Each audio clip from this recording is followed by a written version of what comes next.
Let me be clear. Racial classification is not a fact. It's a clue. And if you're serious about genealogy, history, or even just understanding who you are, you need to stop looking at race on paper as if it's the absolute truth, because it's not. Race is a social construct created by governments, shaped by laws, and changed over time. And if you're relying on census records, birth certificates, or even DNA tests as the final say on who someone is, you're already setting yourself up for confusion. People tend to see racial classifications like they're set in stone, like they are the absolute categories that never change. But I need you to understand, these labels were created by people in power to serve a purpose.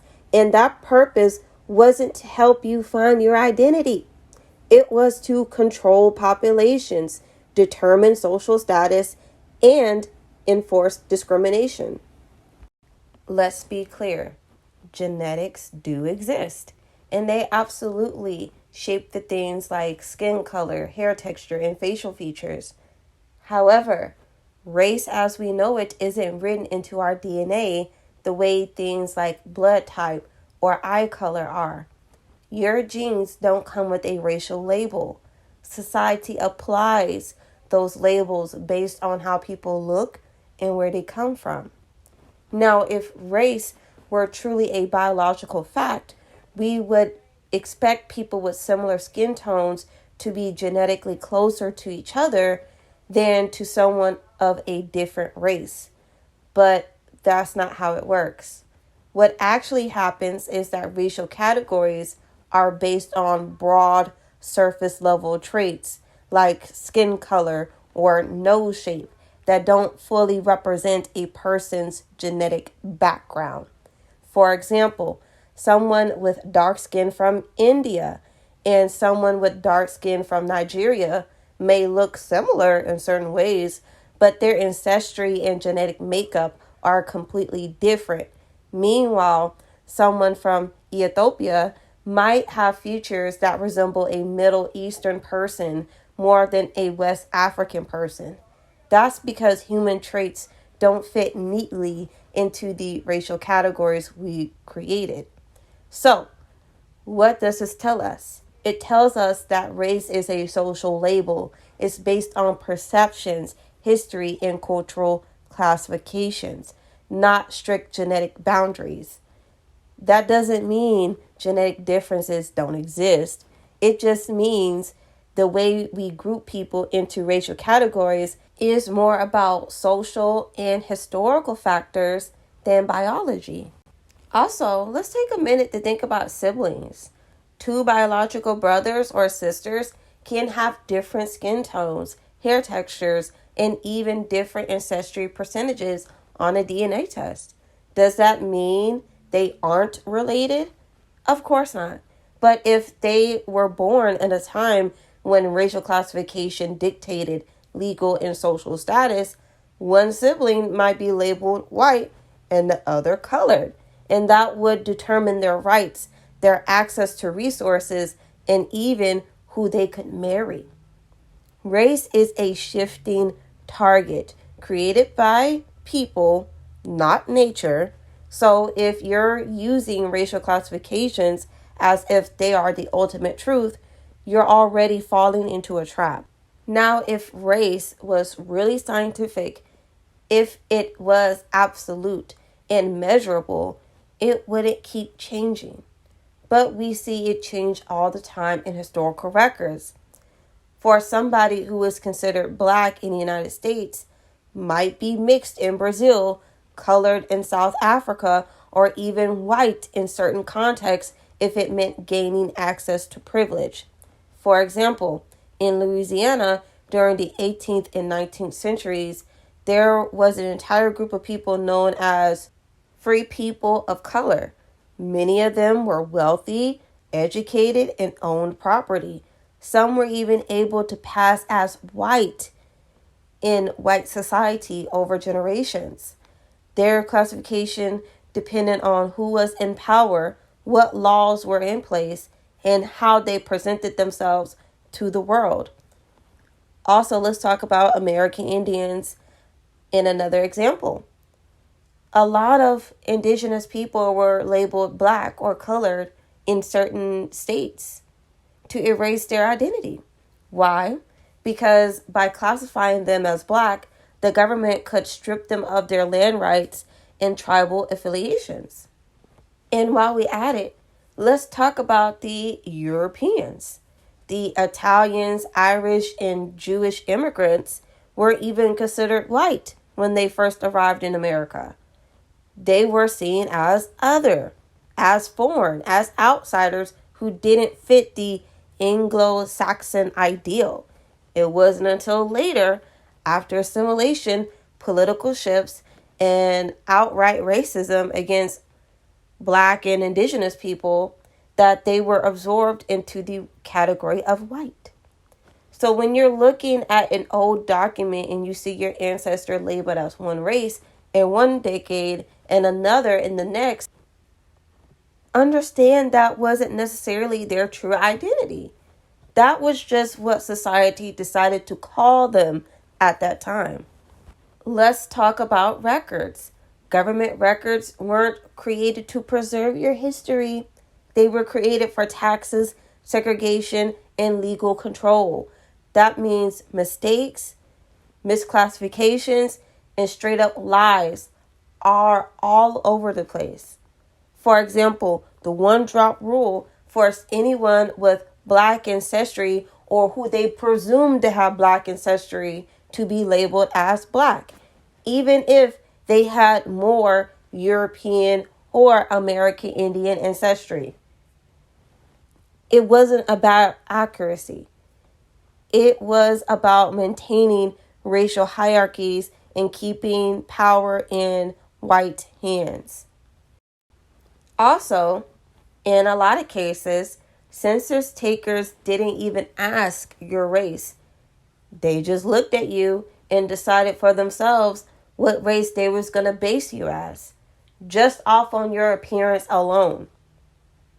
Can you imagine having some stranger telling you who you are when you already know the identity of yourself and the people that come before you? That's what happened to our ancestors often, and even our elders too. We also can't forget to mention how many people pass for white or another race to avoid discrimination. Families change their identities on paper for survival. So if you're taking a census record at face value, you're already missing half the story. I know people love to bring up DNA tests like they're the final answer to identity, but let's be real, they're not. DNA tests don't prove your race. They're just another tool to supposedly help you with your ancestry research. They're not the full story. And also, let's think about it. Before these companies even existed, people still had rich cultural identities. Your great-great-grandparents weren't walking around saying, well, I'm 27% this and 14% that. No, they knew who they were based on their family, their community, and their lived experiences. But now, because of these tests, some people feel like they need to print out from a company to validate who they are, which is pretty pathetic, but I digress. But here's the truth. DNA test gives you a percentages.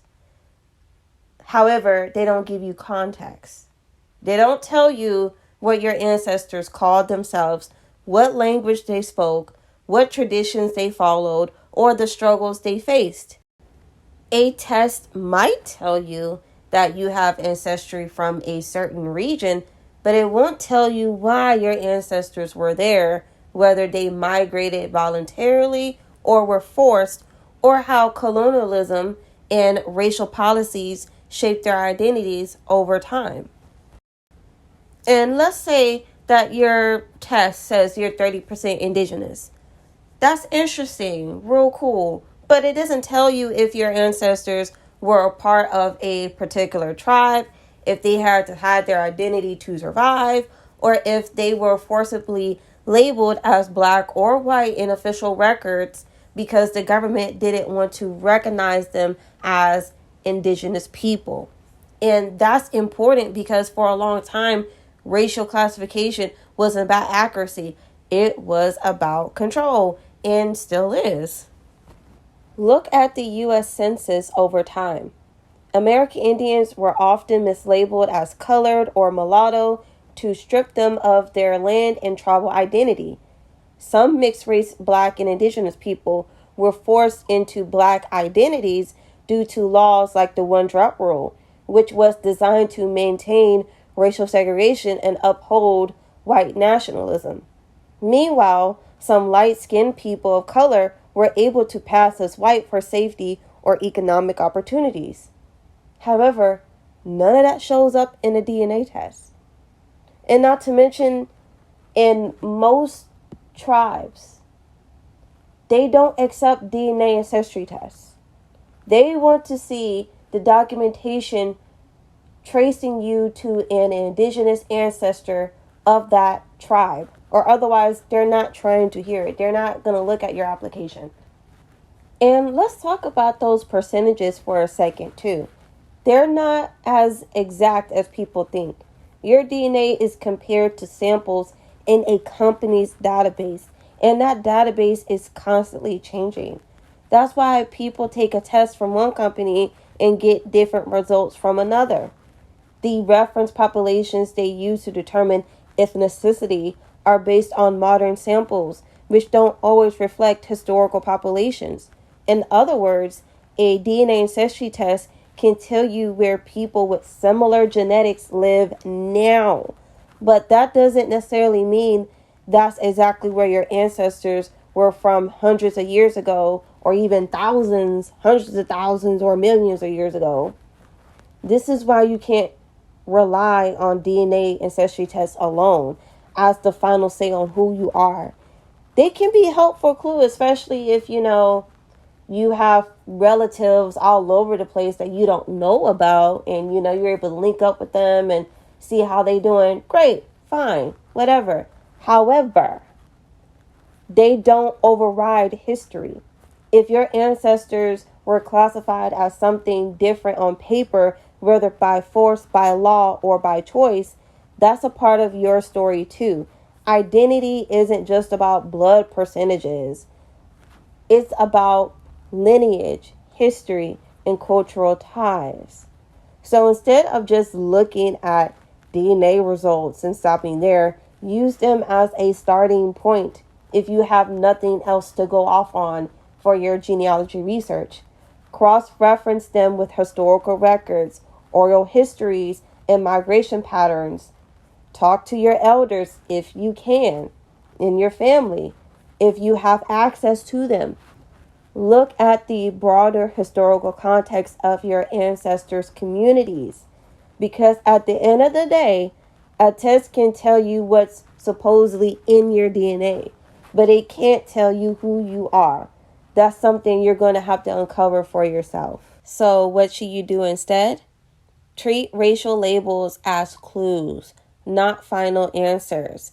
The truth is, historical records were often shaped by politics, bias, and survival strategies. Just because an ancestor was labeled one way on paper doesn't mean that was their full identity. It means that's how society categorized them at the time.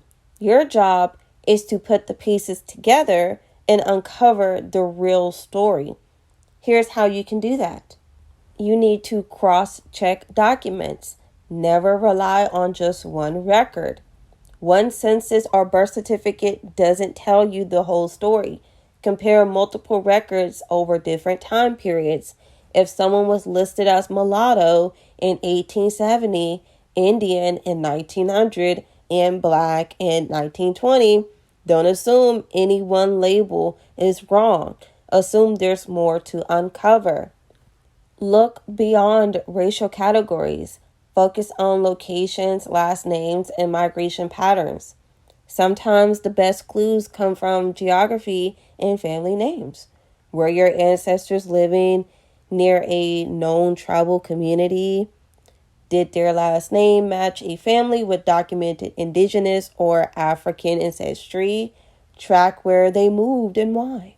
Many families relocated due to war, forced assimilation, or economic survival.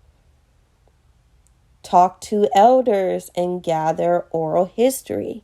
Official records only tell part of the story. Your family's history lives in the memories of those who came before you. Ask elders about names, traditions, and old stories. Even if details are vague, they can provide leads that documents might never reveal. Also, I do not 100% recommend, but I know a lot of you have already used a DNA ancestry test. So, if you already used it, you used it. But remember, use DNA as a tool, but don't treat it as the final answer. DNA ancestry tests can point you in a direction, but they don't replace historical research. Use them to guide your search, but always cross-reference with documentation and oral history.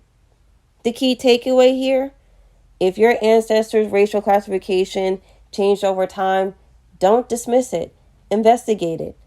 Those shifting labels aren't mistakes. They're evidence of how race was imposed, redefined, and sometimes hidden for survival. The deeper you dig, the closer you get to the truth. Start with one record, follow the clues, and build your family's real story, piece by piece. That's all for today's video, and I'll see you in the next one. Go get 'em, Gym Go Getters.